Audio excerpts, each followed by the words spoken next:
Now let us get back to the define trigger option. So in this part, you can navigate to the define trigger function and you can move deeply into the load test operation. So we will explain now the load test without a reference meter, load test also with a reference meter, and finally load test with a correction table. And also we will navigate through the different test modes, as you can see from the mechanism, injection, no load, and the creep test. But for the define and the define trigger option here, so it can be used together with the pause test feature inside the test table, and the purpose is to temporarily stop the automatic test sequence and wait for a specific operator action or user interaction or external trigger condition before continue the test. So the first section inside the define trigger is the message. So here you can specify whatever the message you need to be displayed to the user or to require any user interaction. And you can define any instruction or notes that can be appear when the test pauses. And also this feature is very useful in practical testing solution. For example, during a multifunctional meter testing, the operator may need to reconnect another pulse output or change wiring or modify hardware settings. So instead of relying on your memory, the meter module displays the written instruction directly during the pause condition, and it will help you to reduce the mistakes during long or complicated test procedures. So the next section also is trigger conditions here. So you have three options, as you can see. So the first option is the button pressed. So in this mode, the test pauses and previously defined message appears on the screen. So the operator then continues the test manually by pressing the continue button or the enter key. Then the second option, which is the binary input. In this mode, the meter module pauses without displaying a message and waits for an external binary trigger signal. So as soon as this external signal is received as a configured binary input, the test automatically continues, and this is useful for fully automated test sequence involving external devices or external triggers. The third option, which is the button, then a binary input. So the operator confirms firstly the continuation manually using the continue button. After that, the meter modules wait for the external binary trigger before counting or before continuing the test. So the combination is essential, useful in automated system, whether both operator confirmation and external synchronizations are required. Now let us move to the most important part inside the meter module, which is the load test. So we have one of the most common modes, which is a load test without a reference meter. So in this test, CMC itself acts as the reference device, as we explained here in the setting. Okay, so we will use the CMC as a reference device in this case. And this means the meter module will use internal measured CMC output energy as a reference value during the error calculation. So during the test, the CMC generates a voltage and current magnitudes and inject a controlled amount of energy into the meter under test, and the meter then sends pulses output back to the meter module using the external interface counter inputs, and then the test continue until the required number of pulses have been detected. So in the most common cases, the pulse count becomes the actual stopping condition of the test. So in the nominal section as well, the operator can define the target condition using the pulses, the energy, or the time. And as we know, these three values are mathematically linked together through the meter constant. For example, if you change a specific test duration, the meter modules automatically calculates the required pulse count and the energy value for this condition. And the automatic relationship makes the test preparation much easier and helps to avoid any manual calculation. So during the test, the actual section continuously displays the energy meter by the CMC, the real energy output measured by the CMC, and these values are updated continuously while the test is running. So at the end of the test, the meter module compares the nominal energy expected here in this field with the actual value measured using the CMC. So here is the first type of the load test. Second type, also you can perform a load test with a reference meter. So simply you can select here to have a reference meter, and then you can update this parameters of the meter as we explained: the setting time, the meter constant, also the maximum current to be injected, serial number, and certified data, and then you can click update.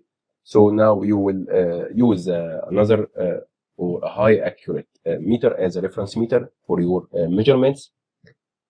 In this mode, the CMC will generate the voltage and the current quantities, but the actual reference measurement is now performed by an external reference meter instead of the CMC itself.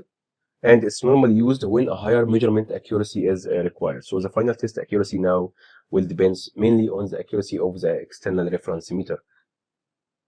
Before starting this type of test, you can use the meter option. The reference meter option must be enabled inside the setting as we did right now, and then the CMC injects this energy into the meter under test, exactly like in the normal load test. And then the meter under test still sends pulses back to the meter module.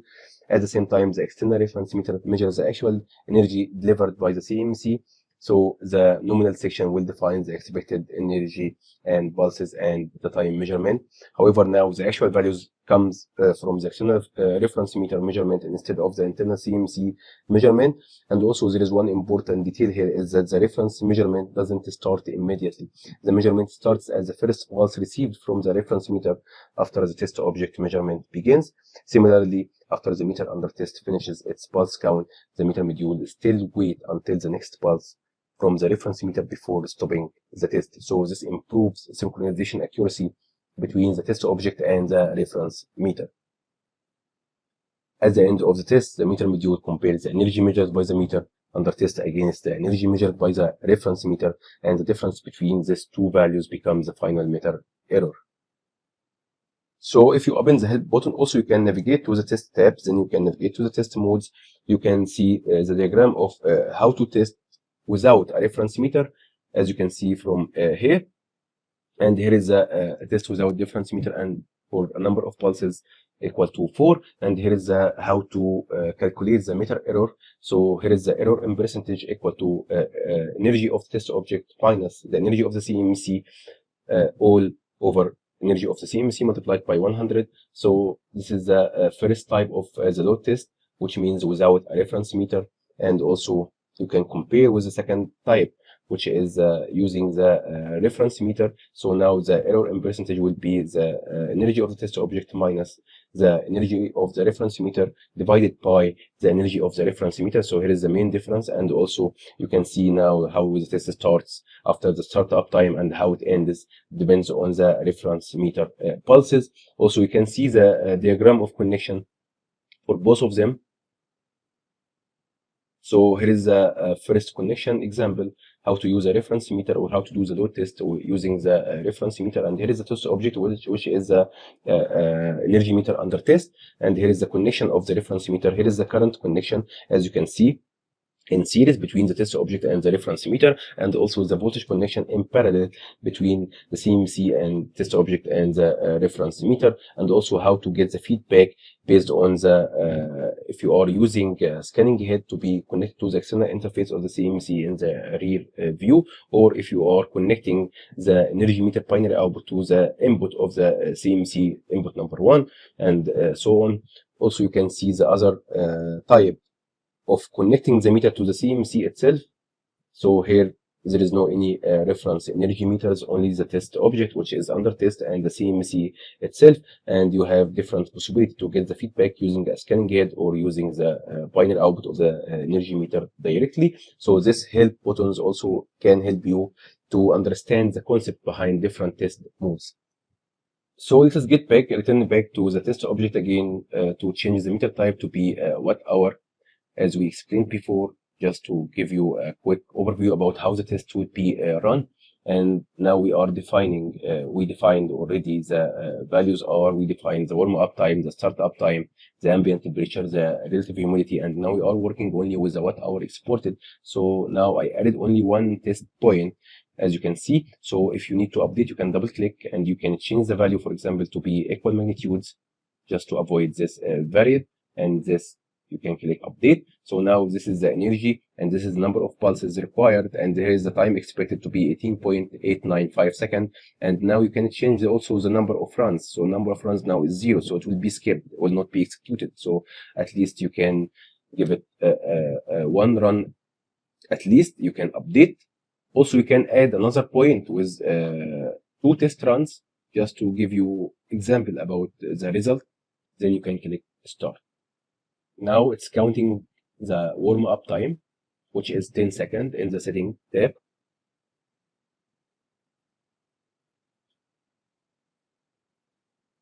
Now it's counting the startup time, and here is the line 1, run 1. You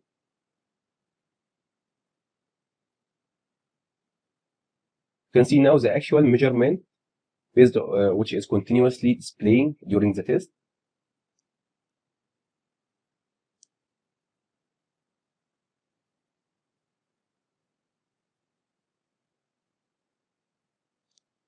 So here is the line 2, run 1.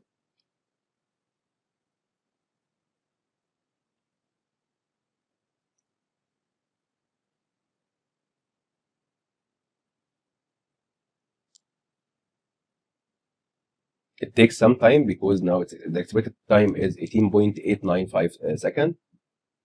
And here is the line 2, run 2.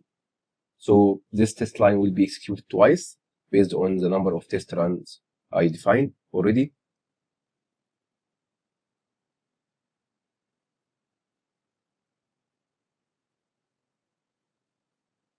Great. So you can see now the first line. So here is the tolerance or the error. So which is minus 0.2528%, which is assessed as pass because it's less than 0.5, which is our meter class or our standard tolerance in this case.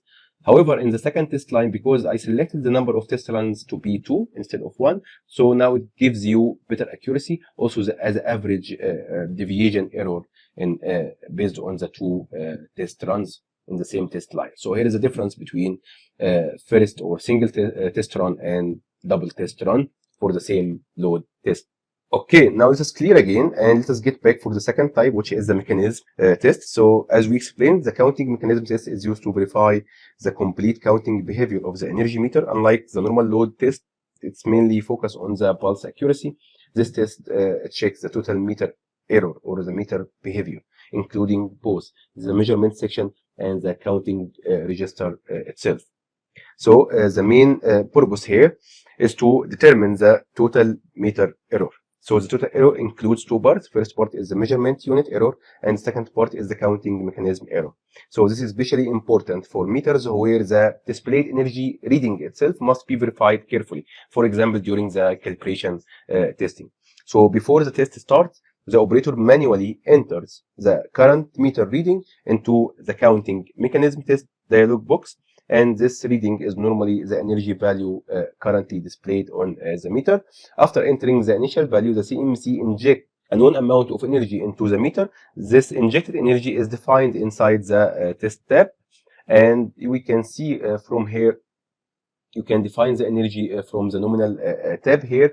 And one important point is that the injected energy should be larger enough to create a clear and visible change in the meter reading. So if the injected energy is too small, the displayed value may not change enough for accurate evaluation. So after the test is completed, the operator manually enters the final meter reading into the dialog box, and the meter modules calculate the difference between the initial and the final readings. And then the software compares this measured energy difference against the injected energy from the CMC, and the difference between these two values becomes the total meter error. So in simple words, the total meter error equals the counting unit error plus the measurement unit error. So this test is very useful for checking the actual displayed energy registration behavior of the meter, especially for billing and calibration applications. So for example, let us move all the load test points, and we can add 1 point here for the mechanism test for 1 test run.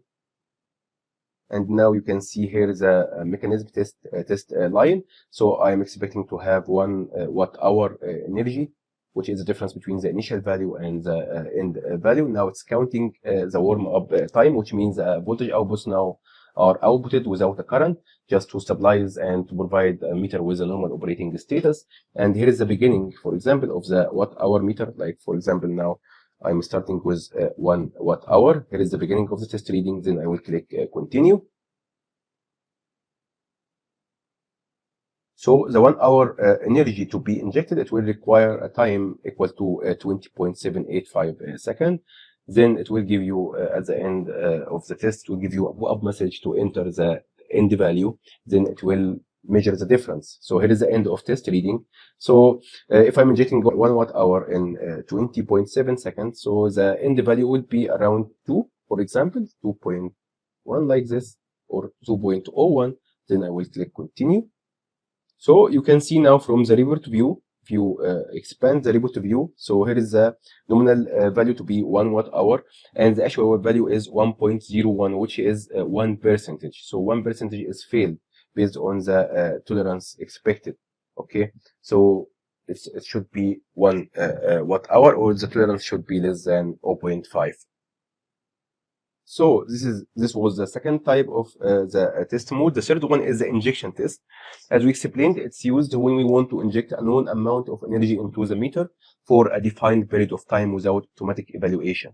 So one very important thing here is to understand that the injection test does not perform automatic pass or fail evaluation, and the meter module simply generates the required output quantities without calculating the final error result.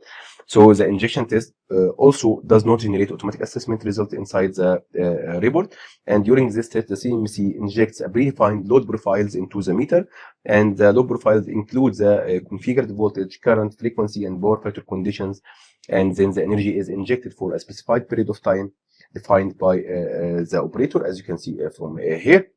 And in, this mode is very useful when comparing multiple displays or indicators connected to the same energy meters, for example, local display or remote display or supervisory systems. So it's also useful when we simply want to verify that the meter responds correctly to a changing load condition without performing a formal accuracy evaluation. So if several injection test points are added into the test table, the meter module executes them continuously one after another. So the only exception is when the pause test option is enabled. In this case, the meter module pauses according to the configured trigger conditions. And in this mode also, the meter module doesn't evaluate the pulse output or the meter response. It simply generates the requested load conditions. Then the fourth type, which is the no-load test. So the no-load test, as we explained, is mainly used for rotating disk meters. And the purpose of this test is to verify that the meter doesn't start rotating when there is no load current flowing. So the test is very important because a meter shouldn't register any energy when there is no actual load current. So if the meter rotates without load, false energy registrations may occur. During the no-load test, all the current output are set to 0. If you can see now, I can add 1 point here, like in 1 minute. So you can see now the time is 60 seconds, and in here representing the no load test. And during the no load test, as you can see, all the current output are set to 0. Okay, to simulate the no load conditions. Only the configured voltage remains applied to the meter, and the meter module then monitors the pulse output of the meter to check whether any movement or any pulse activity occurs. So in the standard no load conditions, the meter must remain completely stationary or stand still. So if the meter module detects even one pulse, the meter is considered started, which means failed. So the meter module provides another option also called accept one pulse in the no load test, as we explained in the setting menu here. Okay, you can enable or disable it as you prefer. And when this option is enabled, one pulse is tolerated and the meter is still considered not started even if it detects one pulse. So this is useful because some rotating disk meters may produce a very small mechanical movement that doesn't represent a continuous rotation. And also the time parameter inside this test tab, as you can see from here, defines the maximum allowed test duration. So the meter module waits during this entire period while monitoring the pulse output. If no unacceptable pulse activity occurs during this test, the test is evaluated as meter not started. And this test is extremely important for verifying the mechanical stability and zero load behavior of rotating disk meters. We can update the time as well from here, and then we can run this test just like in a simulation mode, just to see what will happen. Here is the counting warm-up time stage of the test. Then it will test the line 1, and it will wait for 10 seconds to check if the meter will start to move or not started. And here you can see now it's assessed as pass with a green check mark, and the result is not started and the tolerance here is not started. But if you change this tolerance to be accept one pulse in the no-load test to see what will happen. So now it will tolerate at least one pulse for assessment of the no-load conditions or no-load test mode of this energy meter.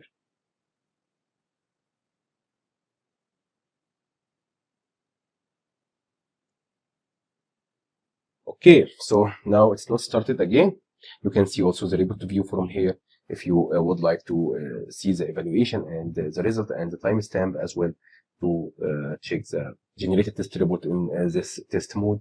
Also, we can remove all and we can move forward to the last but not least, the test mode, which is the creep test. As we explained, it's used to verify whether the meter starts moving under very small current condition or very low load current conditions. And this test is mainly intended for the rotating disk meter. So unlike the no load test where the current is zero, now the creep test applies a very small current to the meter. As you can see from here, we can define here the I creep, for example, to be like 2% or 5% of the I nominal. Then you can add this test line, as you can see now. So here is the current is 50 milliamp, which is 5% of the nominal current. And the meter module then will check whether the meter starts rotating within the allowed time, and the meter module also expects the meter to generate the required number of pulses defined by the pulse per rotation setting, which is 1 in our case. So in the most applications, this value is 1 pulse because most of the rotating disk meters generate 1 pulse per full rotation.